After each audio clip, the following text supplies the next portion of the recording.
look at the three founders of Douglas Machine, each one played a special part.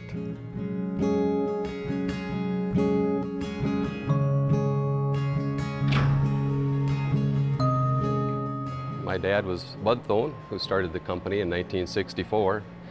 And back then when he first started the company, he sold what he had and he borrowed all that he could to start the company, which was a little one-man repair machine shop. Our first shop was 24 by 48. The front half was heated, the back half was not heated. That first year, I think he grossed $6,000. So out of that, he had to pay his materials, pay building expenses, so he took home virtually nothing that first year. And even before I was 10 years old, I was making working models of farm equipment. And across the lake from us where Cousin Bud lived, and he was kind of into the same type of things, and he was making working models as well. That was just our talent. They just were mechanical designers. Bud, you know, never went through high school even, and yet he was able to run multi-million-dollar companies. And they worked really well as a team, balanced each other perfectly. They used those values that we learned on the farm and the knowledge we learned on the farm to build machinery. So everything, one way or another, always related to a piece of farm equipment, and that's how we grew at Douglas. 1966, I joined Bud as a second employee, and then little by little we'd hire one employee and another employee. I can remember many times we talk about, well, we don't have enough money to make a payroll. By this time we probably had 10, 11 employees, and we didn't have enough money to make payroll. And so I can remember we would talk about that and say, boy, we gotta pray that some money comes in to make the payroll. And so we would pray that morning and say, Lord, you know we have a need to get some money in to make the payroll. And I can remember a bookkeeper would come in, and that was Bud's wife that worked part-time. She'd come in and said, guess what? We got a check in the mail today. We got enough to make the payroll. The company founded, of course, on the Christian principles. They did what was right. And I always my philosophy was treat your customer the way you would want to be treated. And they were thinking about what they wanted to create and their grand aspiration for Douglas at the time. And it was really just, and Vern Sadie says, we were hoping that we could build this company big enough so it could provide 7 or so jobs for the local community. Well, obviously here we are 50 years later, and 7 became about 700. 1969, that's when my brother joined us. At that time we had about 15 employees. None of us knew there was an industry even like the packaging machinery industry that even existed. Then later, when I went to Minneapolis to get a job, I ended up with a temporary job at Glenwood Hills Hospital. And while I was in this patient's room, he had purchased a device that the nurses could put a book on his nightstand and then turn to the first page and then hang a switch around his neck that he could activate. But it wasn't working very well, so I just took a look at it and offered to take and rebuild it for him, so hopefully it'd work better. Well, it turned out it did work a lot better. And with that, he told me, he said, you shouldn't be working here. You should be working for my nephew, who has an engineering manufacturing firm that builds specially designed machines, including packaging machinery. So one day I went down there for an interview, and during our interview I just happened to show them a picture of this little John Deere tractor that I had built, and it turned out they hired me on the spot. Never in their wildest dreams did they imagine it would grow into what it is today. Economically, it's been huge for Alexandria. We were known as a tourist town. Manufacturing was slim. There are a slew of additional companies that have grown up around the community. Douglas and Alexandria have actually become a packaging machine mecca of sorts in its particular industry. And hundreds of jobs and thousands of people have been impacted over the years as a result. Computerized engineering since the mid-'80s has really given us an opportunity to be much more competitive in the marketplace. We invested in a mainframe CAD system for our engineering departments.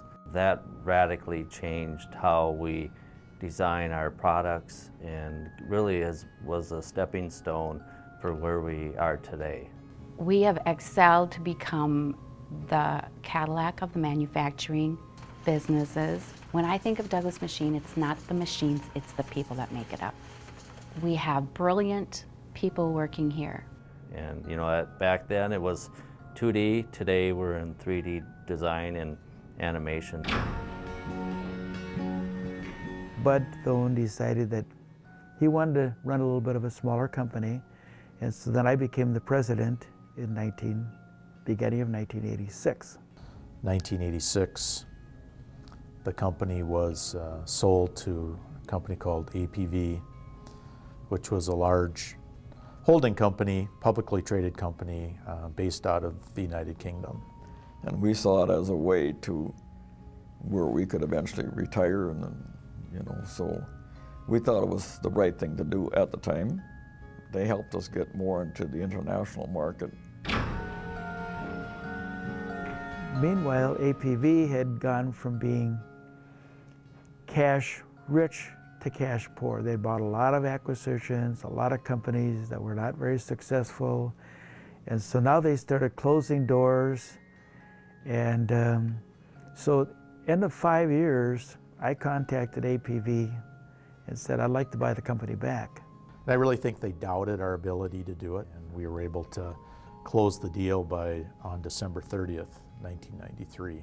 When Douglas sold to APV, we were about $14 million in sales.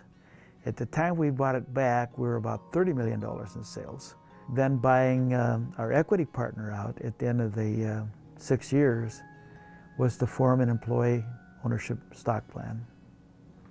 And that was really the ultimate goal as I looked way back, is how can we have every employee that gives so much of their time, so much of their life investing in Douglas, what can we do to help them feel a part of the company? So end of 2000, we became an ESOP company, or an employee stock ownership plan. About the time we became an ESOP company, there was something very interesting happening within the industry. There was a mega shift in demand from mechanical machine platforms to electronic motion control platforms. And I think really from the fertile minds and creative minds of Paul and Vern and many others who've been with this company for a long time came this very robust, very marketable, highly attractive and serviceable mechanical machine platform. The company was built around that, and it was just a phenomenal platform for the technology of the product, within the products for first few decades. But servos brought a lot of our old ideas to fruition with servo technology, because we could go faster in a smaller space. In 2002, we made an investment into our first go at 3D engineering design with SolidWorks. It was a very significant shift in our company.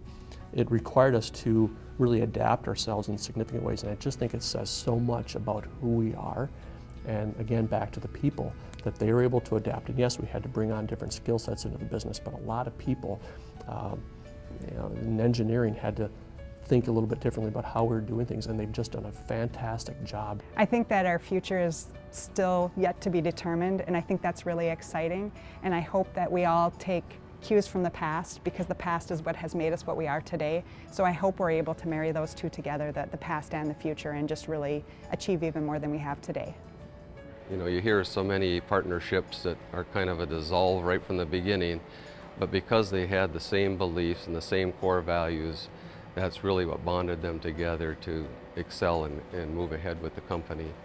They were all going in the same direction. I think all these things that happened were divinely put together. And as I look back at that, today and even many times, wow, this is a whole lot bigger than I am. But God has blessed us over and over through the years.